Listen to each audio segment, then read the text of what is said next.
you can get stuck in that though. It gets monotonous to where you're just doing because you've always done, and there's no goal. So you guys had the plan of like, hey, we're gonna work towards this goal, and everything that we do is gonna be in alignment with that goal. So I think what people should avoid is just going around that cycle, waking up, going to work, coming home, and repeat without any sort of, plan. And financial planning is a major one for redeeming that time margin for yourself.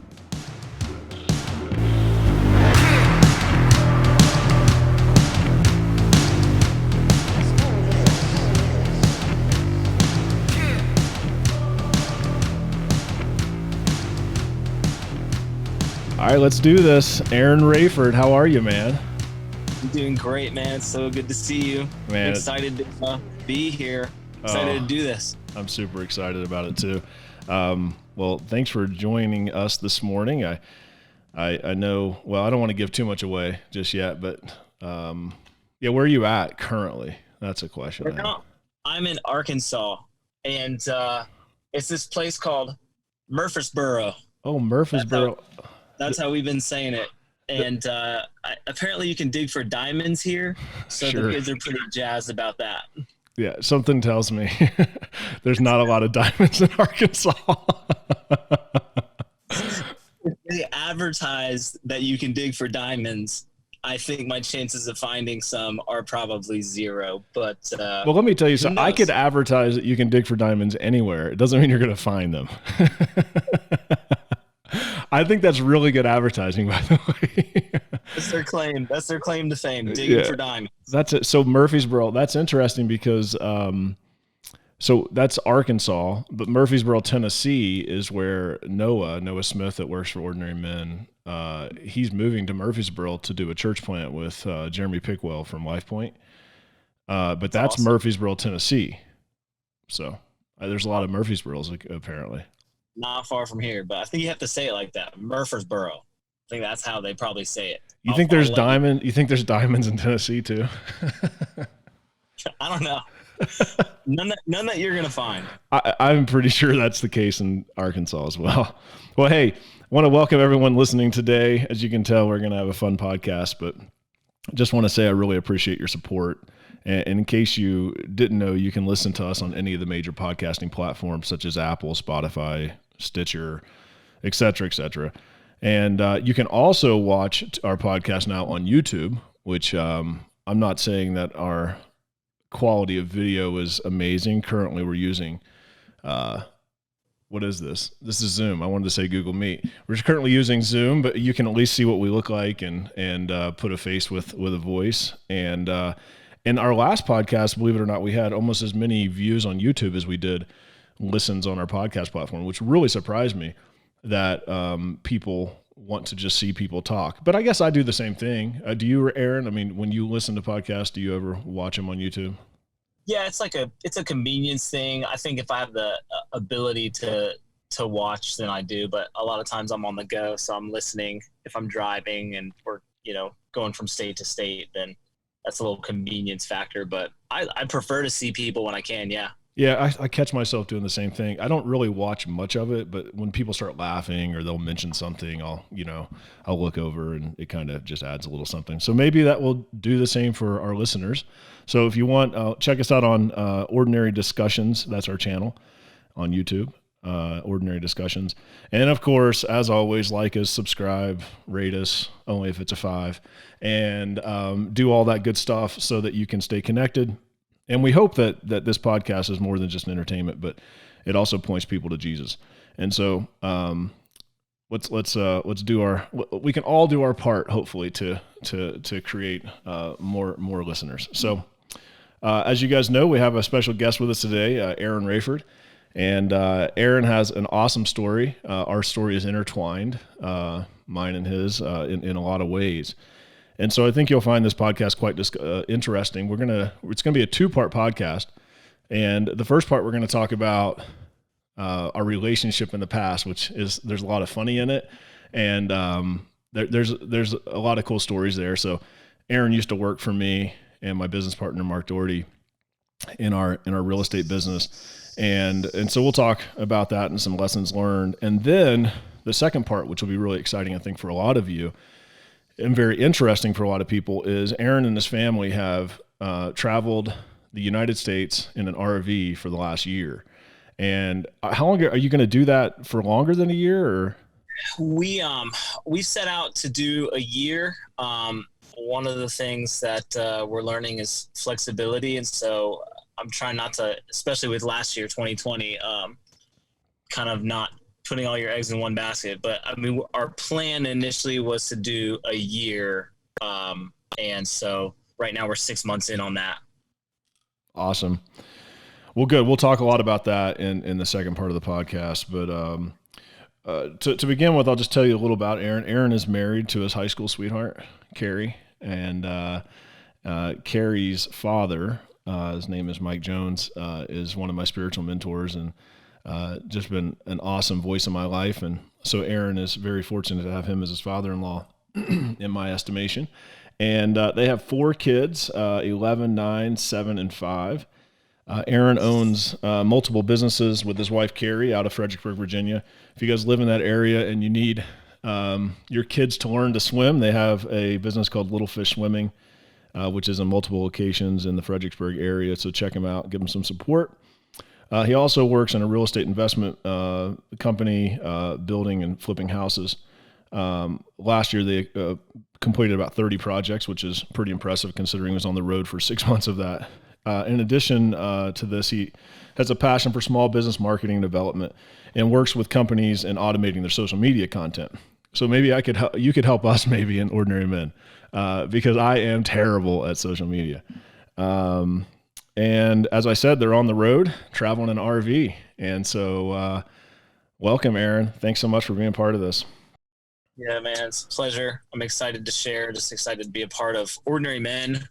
In general, as a part of my story and what God's doing in my life over the past year. So this just makes sense to be a part of this community. And I think God's doing really big things, and it's cool to like not really have the whole picture exactly. It's like I was telling someone the other day, like when you first like dump out a puzzle, like you're like, this looks nothing like what's on the box, but you start kind of putting the pieces together, organizing the color pieces, the end pieces, and the picture starts to become clear. And I feel like that's sort of what God's doing with my life, with everyone's life, but specifically with Ordinary Men too. So I'm excited about it. Yeah, that's awesome. Hey, I do want to point out that if people are wondering, yes, you are sitting in a Jeep. I am. I'm inside of our Wrangler because inside the RV is a little bit noisy. We've got. You mean 4 kids? 4 kids and a golden retriever. So that's not a good look when they're doing homeschool and all that, to have some peace and quiet. So. Oh, I didn't know you had a dog on the trip too. Yes. Man, you guys are really doing it. It's wild, man. Yeah, that's impressive. No, I love it. So the question I have is the Wrangler attached to the RV or is it unattached? So we pull it behind. So it's one of the only vehicles that you can pull behind the particular RV that we have. Yeah. But it's been great to pop into town because you don't want to drive a big RV to everywhere you go. Oh, yeah. So having quick, to and from vehicles. No, I mean like right now as you sit in the RV. Oh. No. Okay. It's detached. That would have been really cool. People would be like, why is that dude sitting in the back of his car attached to the RV? That would have been epic. Yeah, we're right now to our next location. I decided to, lock myself in the tow vehicle and Carrie's driving the RV. I think I would probably, if my wife and I were doing an RV trip, we would probably take turns at who got to sit in the back in quiet. Yeah, in the tow vehicle. That's funny. We haven't done that yet. Challenge accepted.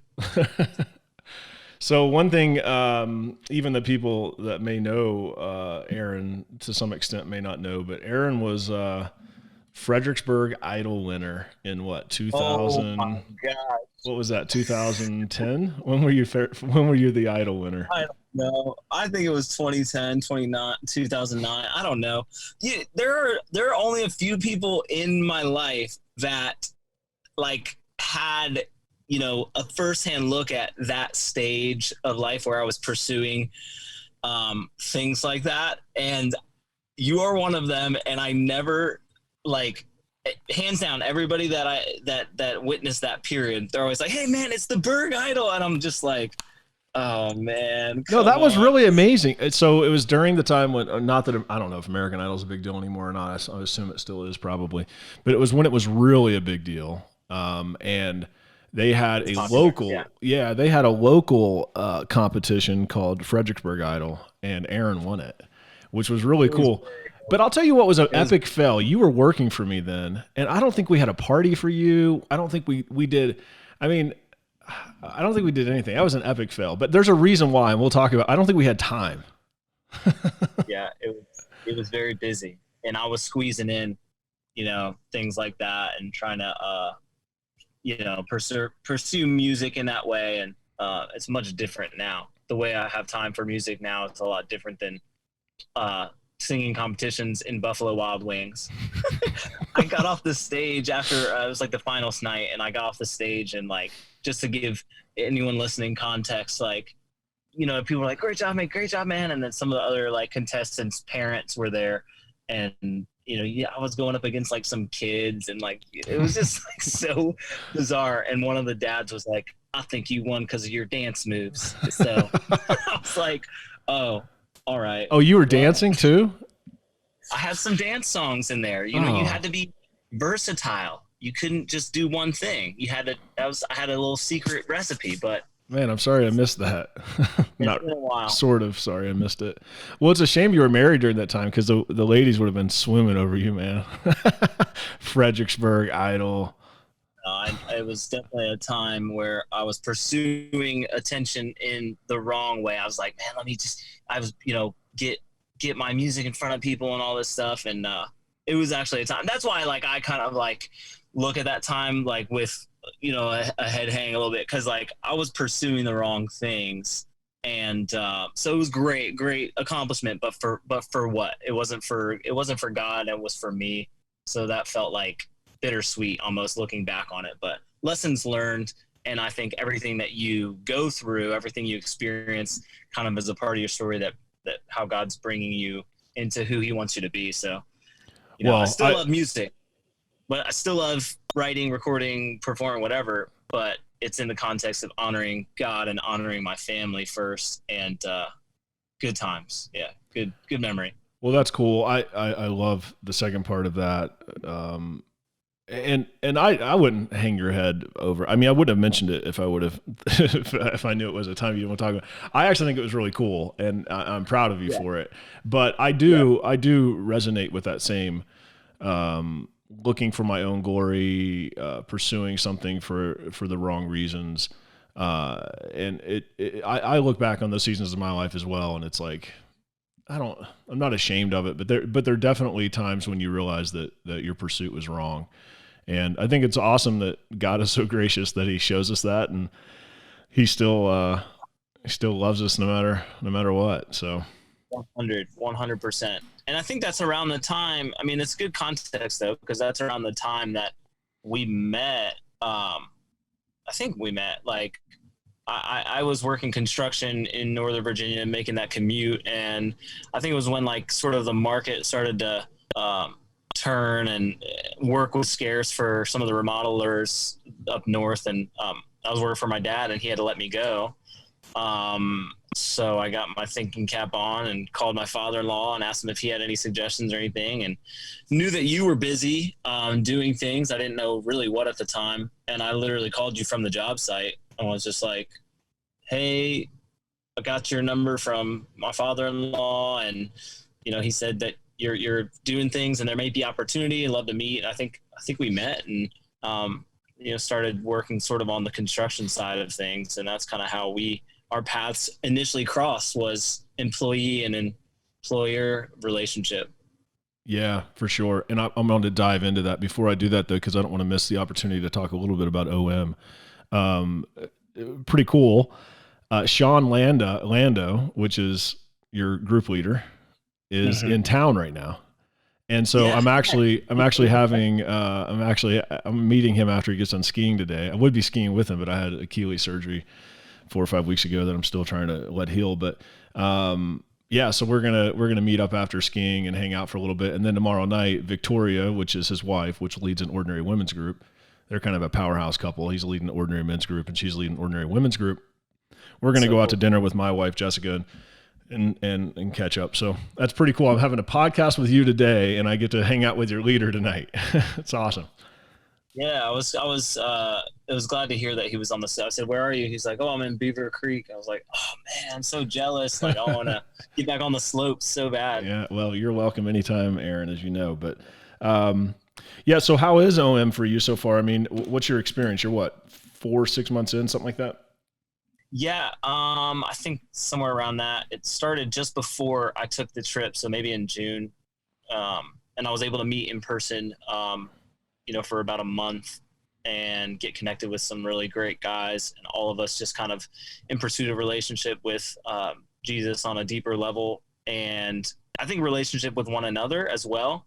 That kind of takes time. You get like a room full of guys, all different backgrounds, all different interests, all different stages of life almost. But the common denominator is just wanting to honor God and be good leaders for our families and our children, and make an impact on people around us. So I see that as a common thread in our group. It's fun. There's a lot of characters. There's a lot of jokes, lighthearted, which is cool. It's made it easy to connect. And I think it almost seems like, we're building momentum up to something more as well. And a part of the process is, I guess, figuring that out as you do the curriculum, and learning kind of how the duplication process works and how to make an impact on, not just the problems that I have to deal with in my life, but also be able to lead other people in the future. So it's been really cool. It's been a cool thing to commit to kind of have that discipline worked in, especially from the road, like making time for it, making sure you have internet access, and making sure you're, on, we have time for everything that we want to make time for. And so it's been a good thing to make time for this year for sure. Yeah, I think that's great. It just highlights one of the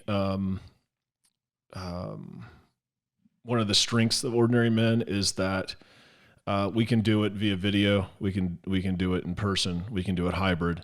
So that's why COVID, it has hurt us a bit. I think COVID hurt us more in the intentional relationship piece and doing meetups. Like I wanted to do some meetups in the Fredericksburg region where we get all the groups together.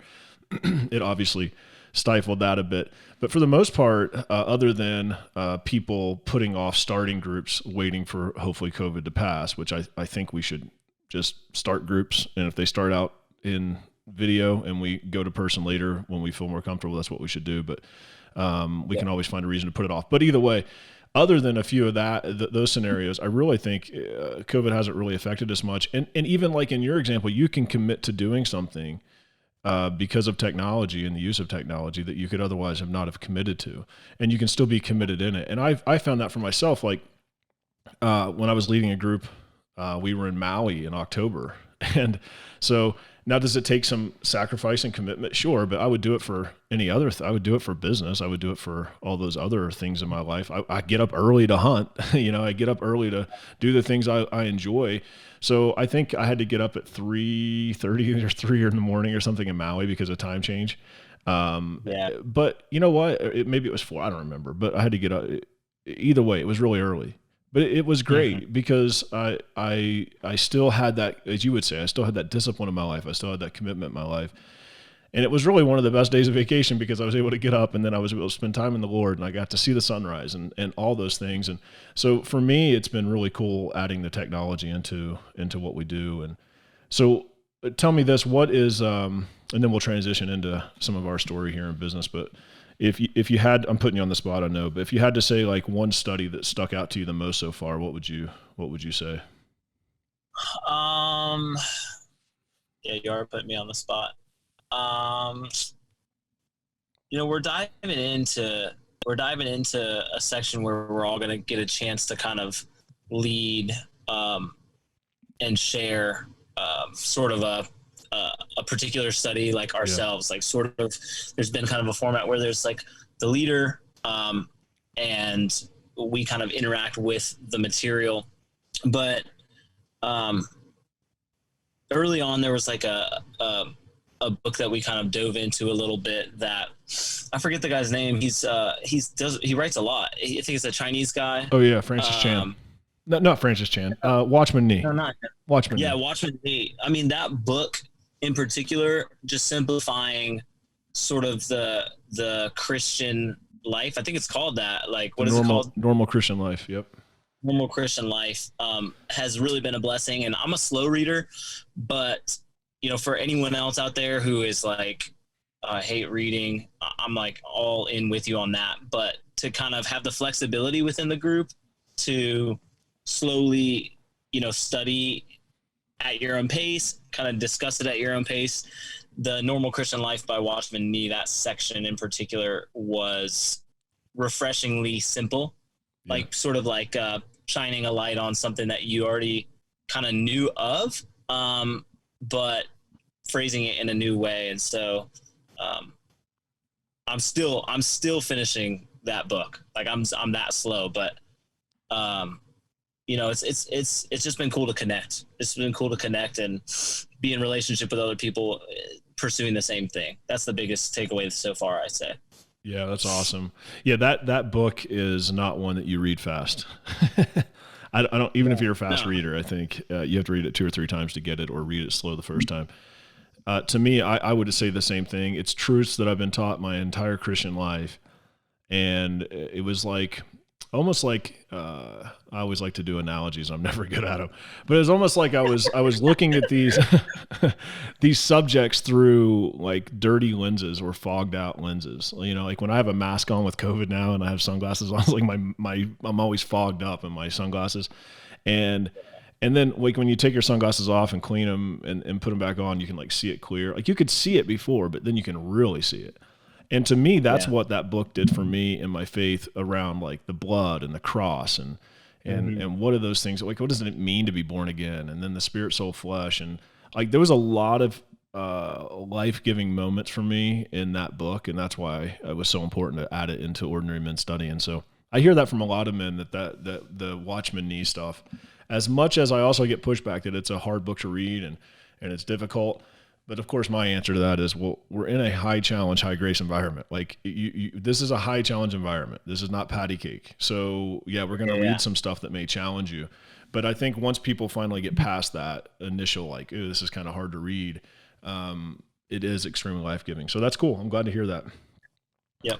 Well, hey, let's jump into, so here's the deal with Aaron. So Aaron spoke about before, how old were you when you took the job with us? I mean, you had to be early 20s. Yeah, I think I was 21, maybe. Yeah, I think that puts it in perspective, the type of guy Aaron is, because I think back when I was 21, let's not talk about that. I was in college. I certainly wasn't holding down a full-time job doing what he was doing. And so Aaron came on to work for Mark and I when we were at the height of busyness and the height of work and what we did. I'm not going to say it was the most, I don't know. It doesn't matter. I'm not saying it's the highest earning time we had, but it was definitely the craziest time in business that I've ever been in. And I don't ever want to go back. And I think Aaron would say the same. And I'll put it in perspective. So Aaron came to work for us, and in the beginning he was doing in-house sales. So what we were doing is buying and selling houses, foreclosures, pre-foreclosures, distressed real estate. This was like in 2008 when everything was crashing. Like we were just buying stuff left and right, and some really bad stuff. Like people that watch TV, and I know you're probably listening to this right now and think that I'm full of it, but people watch TV and see these flipping shows. I'm telling you, it's nothing compared to what we did. I mean, nothing. I don't know that I had the personality, and we didn't have the time to do a TV show, but I know that what we did would have made a much better TV show than any TV show out there. I mean, we had the craziest houses, the craziest hoarders, like dog infested, cat infested. It was unbelievable. And we were buying at that time 20 plus houses a month. Okay. So Aaron started out as in-house sales, and then he moved to, and this is really the most of what he did, but then he moved to being a project manager for construction. And so when I say we were doing 20 plus houses a month, that means we were buying them and selling them. So, that's 40 transactions plus in a month, because everything you bought, you had to sell. And if you're not selling what you buy 3 months later, like our goal was to fix things up in 90 days. Again, unheard of. I don't know how we did it, Aaron. I honestly, to this day, I don't know how we did it or how you did it, especially. Well, yeah, I don't really know either. And I know it became like clear, like to me, like, whoa, this is like a lot. This is a lot of work. I kind of went from like working for my dad, like per hour, to brief introductory to sales. Jeremy, I don't know if you remember this. I think it was you. You gave me a little lesson on like sales and like folders. Like you were like, here's your 12 folders. And like, oh yeah. I think that actually worked. That actually worked really well. It was 12 folders, like 12 and then months, 30 folders. 12 folders. Yeah. Yeah. And if they don't want to buy like now, then ask them when and put them in a folder. And so, I mean, I'm sure we do all that electronically now. I don't need no folders like sitting around. But and then it was like, oh, because of some of my knowledge in construction, then I became a candidate for this project management thing where I kind of went into the crucible with like your partner, Mark. And he gave me like some crazy training. Like I felt like that was like my boot camp. Like I'm not a military guy, but if I went to any boot camp, it was Mark's boot camp. Well, hey, listen, none of us were perfect in that time, myself either.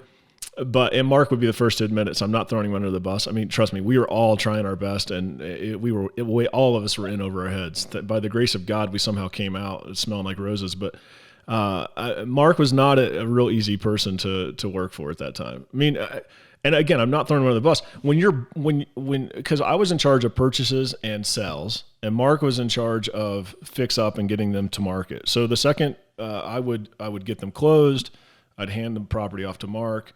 Mark would work with you.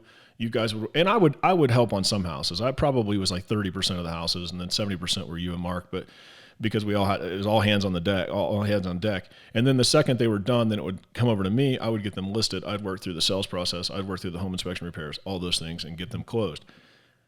But I mean, we were in over our heads, man. I mean, when I say that, people probably listen and think that I'm exaggerating. We were legitimately doing 220 to 250 flips a year consistently for multiple years. Yeah. I was driving around all day looking at properties, checking on the progress on the phone ringing all day. I don't miss it. Almost to what Carrie was, hey, it's dinner time, whatever, family time.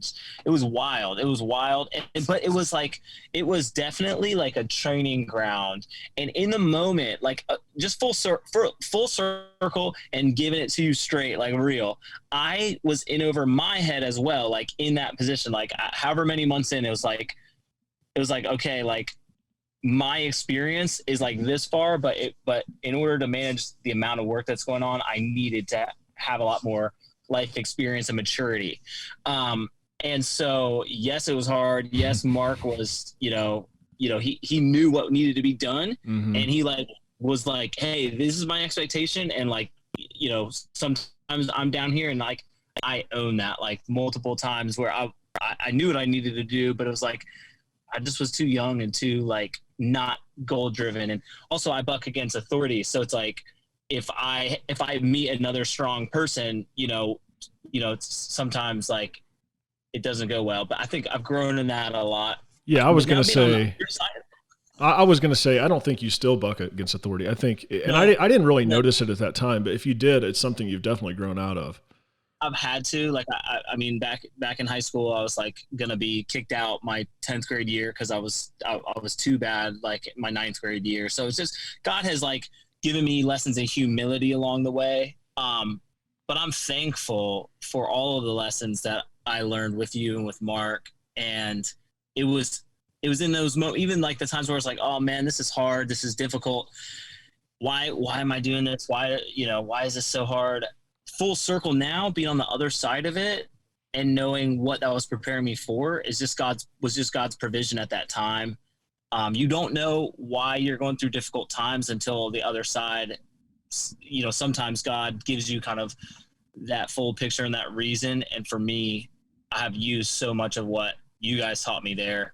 That's not to like puff you up or puff Mark up or whatever, but it's just like a testimony for, I guess, for anybody else who's in the thick of anything, that God has a plan and a purpose for your life, and to kind of continue to seek Him for it. So it was a lot of learning that happened there. Yeah, I agree. And as I talk about it with you, I'm just self-reflecting back on it. And the interesting thing, and I say this not to pat myself on the back, because of course I wasn't perfect in that time. My rhythm of life was out of whack, and there was things that weren't good. but again, I think there's in anyone's level, in anyone's journey to success in an area of life, there's a level of sacrifice. I think the big piece of that is I was willing to sacrifice some time, some stress, some energy. My kids were super young then. I was willing to sacrifice some of that for what I felt like was a greater good. But there was a point where I knew when the time came, if I wasn't where I wanted to be financially, then it was just, tough luck. Yeah. You got to slow back, you got to pull back. But anyhow, I'm going on a tangent a little bit, but the one thing that I do remember about Mark and I, and this is again, not a pat on the back, and I say this because some people listening right now it almost like is glorified in our current society. Like, oh man, they're doing all these houses and flips and they were making all this money and they were killing it and they were burning it both ends of the wick. And man, that's like the American business dream or something, right? Well, okay. But I hear that from people, and then they use the fact that they're so busy that they don't have time for God. And the one thing that I do know about Mark and I during that time is we always had time for God. We always had Wednesday prayer sessions at the office. I was still leading a small group at church. I was still at church on Sundays. We were still taking a Sabbath every Sunday. And then you would say, well, how are you doing 20 plus flips? And again, I just want to make sure that's really clear. When I say 20, that means you had to buy 20 and sell 20. It's 40 transactions a month. There's people that don't do that in 2 years. And again, it's not a pat on my back. It's only by the grace of God that we're able to do it. But my point is that even through all that, there were areas that we cheated. But I don't think we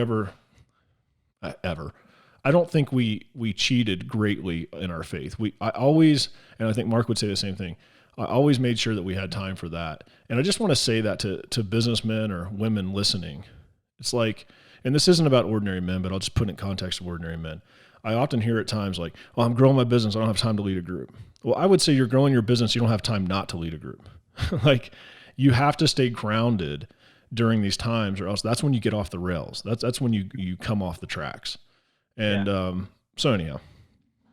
Yeah. And I think like it's good perspective. Like I've heard some people say, like I think it was a Christian business conference one time, like you can't win at the office and then be taking a loss at home.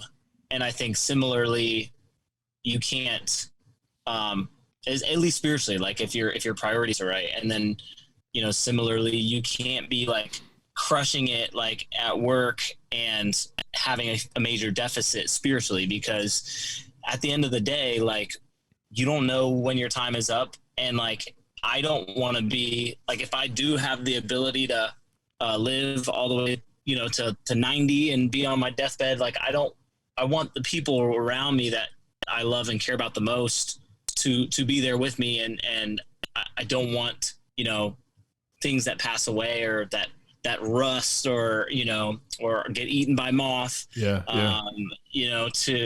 be the things that I cared about the most. So it's a good perspective check, I think.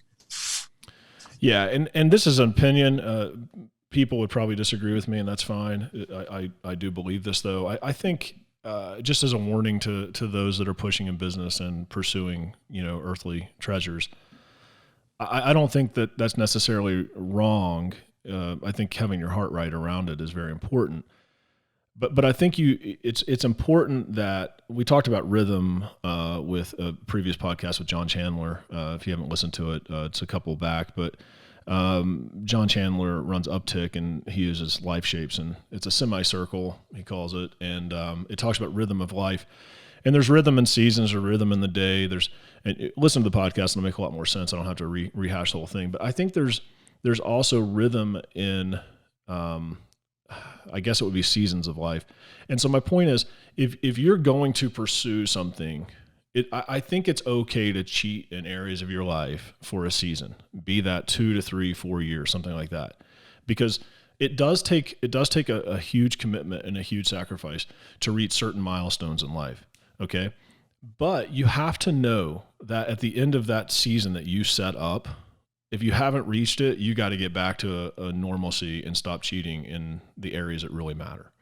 And so again, I know people could push back on this, and I'm sure I could be argued out of this, but I feel strongly that just like anything in life, there's a sacrifice that's needed to achieve something, but you better put some parameters around that sacrifice, or else what you'll find is, like I see men and women all throughout everywhere I go, is they never put a parameter around that sacrifice, and then they end up sacrificing their entire life. And they look back and it's like, man, I just kept pursuing money at the expense of everything else. And I think that's a scary thing if you don't watch it. Yeah. And I would say that anybody that's listening, like, I don't know if this is, I feel like there could be people who feel that way now, but there's still ample time. It's like, if you woke up today, like today's the opportunity to right whatever wrongs you feel, or take a step in the right direction. Like for me, relationships have been a big theme, which is a big part of this RV journey that we're doing with the family. But I think it was like a few years ago, I just realized, like, I don't like the way I think people perceive me to be. And I think I come across like I care more about productivity, money, my own agenda than I do about people's, hurts or cares or their interests. And I think I was able to look down the road and realize where that would leave me in, I think, 30 years, 40 years. And I didn't like that. And so what that looked like was, I think, a daily decision to die to self, submit to Christ and allow him to do the work. And where you've hurt people in the past and you kind of feel like maybe they've counted you out of the game. Don't worry about the track record and just start living the way that you feel like God's calling you to. And I think I've seen in my life him do amazing things, amazing 180s. And I hope to be able to share more about that, in the future. But I just want to encourage anybody that's feeling like they've already kind of messed that up, and just say, you can't do anything about yesterday, but today's a new day. There's his mercies new every morning. Yeah, that's awesome. That's great. Hey, I did want to talk about one other thing before we switch gears into this RV talk, which I'm excited about. And that's just something that during that season, Mark and I kept quite a few houses. It was probably 25% of what we bought. We kept as rentals.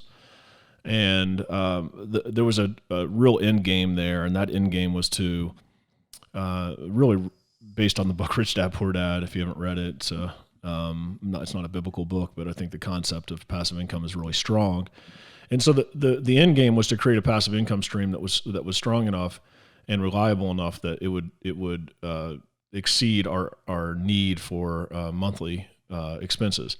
So then it would ultimately give us freedom in life, so that we wouldn't have to keep doing 20 houses a month or whatever we were doing and continuing to live a crazy lifestyle. And so that worked out well for Mark and I. And we certainly overplanned. We did not need to buy near as many as we did to reach that goal.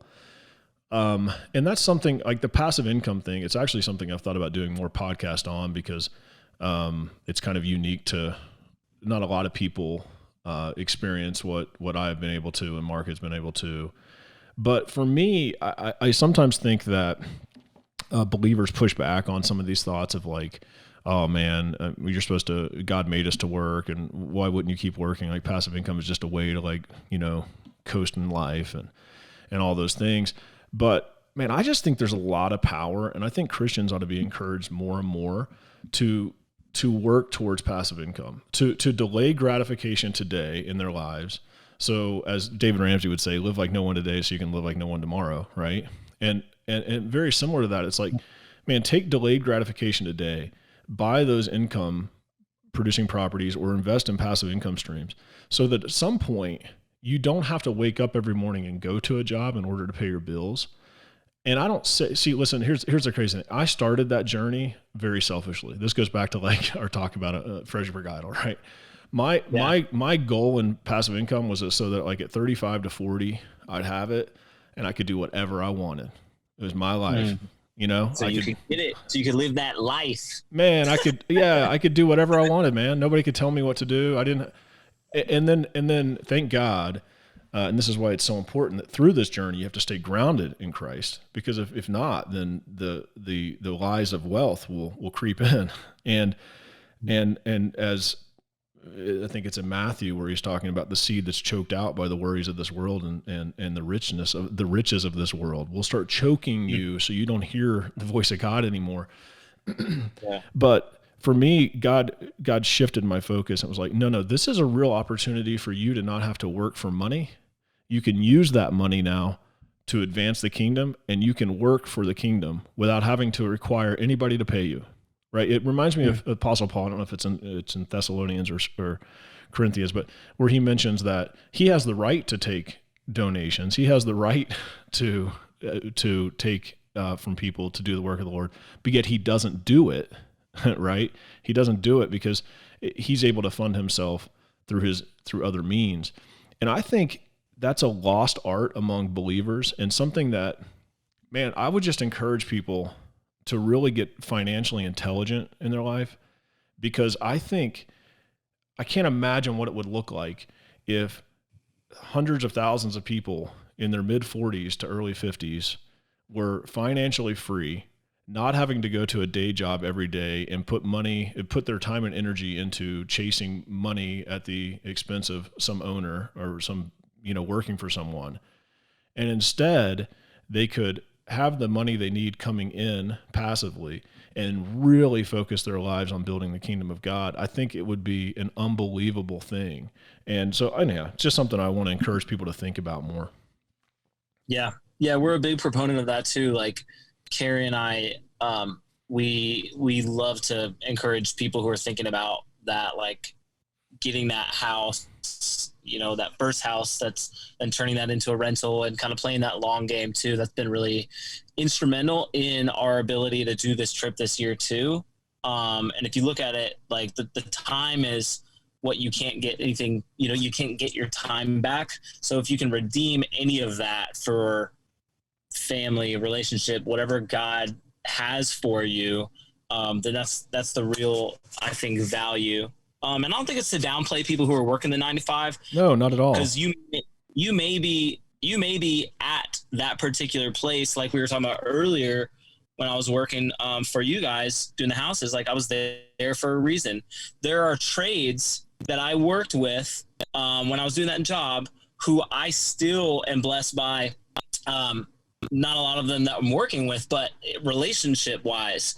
I had one text me the other day and just say, hey, thanks for all that you did. I was talking to the other guys and we were remembering good times like when you worked. I was like, I was so blessed by that, because I don't remember doing more than just being me and being a light and trying to, do the best job I could. And so out of that care, I guess someone else was blessed. Now that's an open door where I can, minister to someone in the future or whatever it is. So, wherever you're at, there's a call of God on your life. But I think what Jeremy and I are talking about here is opportunity to create less of those restrictions in the future. So, I'm not wherever you are.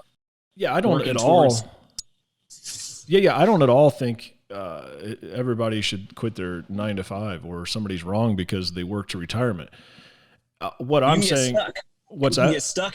You can get stuck in that though. It gets monotonous to where you're just doing because you've always done, and there's no goal. So you guys had the plan of like, hey, we're going to work towards this goal, and everything that we do is going to be in alignment with that goal. So I think what people should avoid is just going around that cycle, waking up, going to work, coming home, and repeat without any sort of, plan. And financial planning is a major one for redeeming that time margin for yourself. Yeah, for me, it's about options, right? And you don't have to be uber rich to create passive income. You could be 2 school teachers and over the course of 10 years or 15 years buy 10 houses that are all mortgaged, but in 15 to 30 years, they're all paid off. So that when you're in your 50s or early 50s, you now have 10 houses that are making $1,000 a month. That's $100,000 a year.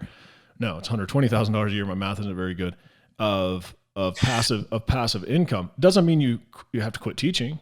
It just means that either, number one, you can be more generous with the money you have, so you continue to teach, but now you can be more generous with what you have, and you can support ministries, and you can do the things that God puts on your heart financially.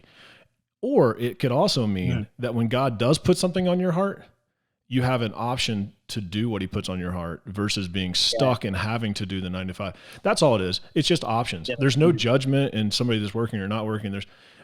And it's interesting because I've had this discussion with some.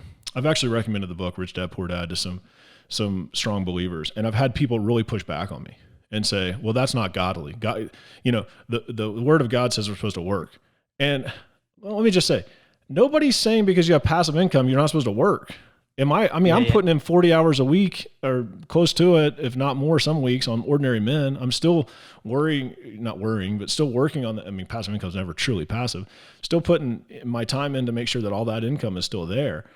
But it gives me options and gives me freedom. And I guess I'm maybe going down a bit of a rabbit trail here, but I think when we have no margin in finances, when we haven't planned our finances properly, when we're stuck in our job because we have to go because we have no other option, it makes it really hard to hear the voice of God in our lives and do what he's calling us to do. That's all.